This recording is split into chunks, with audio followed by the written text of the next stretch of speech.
I'm Ann Nyberg. It's being called one of the biggest pharmaceutical heists in history. Police say two men, they're now behind bars after stealing about $80 million in prescription drugs from a Connecticut warehouse. It happened back in 2010 at Eli Lilly and Company in Enfield. News 8's Bob Wilson live outside our Hartford newsroom to tell us how police say those suspects pulled it off. Bob?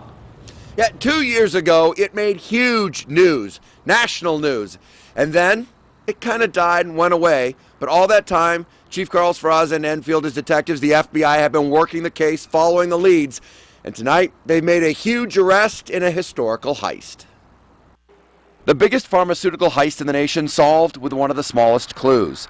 Investigators say drops of water from a water bottle left behind by one of the thieves, Ahmed Villa, was the turning point in the case. That night, I remember it was a rainy night. We had a lot of power outages that night. But the officers did what they had to do that night, process it like any other crime scene. And Enfield police and the FBI in a joint investigation tracked the thieves across the country. Two brothers have been arrested, Ahmed and Amori Villa, along with 11 others who police believe may have been responsible for large pharmaceutical heists from Pennsylvania to Ohio to Virginia. Currently, one of our detectives flew down to Miami day before yesterday, and he's down there working with the FBI now. Was he in on the arrest? He was the lead investigator on it. The theft was something right out of the movies. As a matter of fact, it was even nicknamed the Mission Impossible heist. According to police, they cut a hole in the roof, they rappelled down, opened up the doors, and that's how they stole the drugs.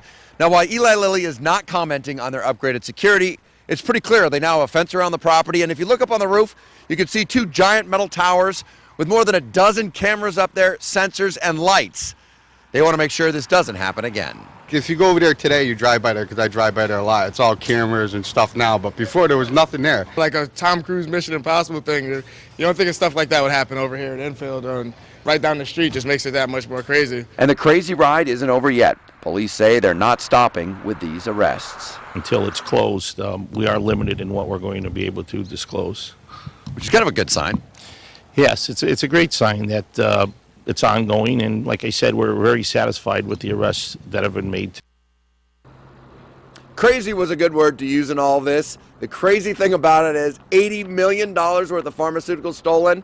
Police say they recovered virtually all of it. The thieves have been sitting on it in a storage locker.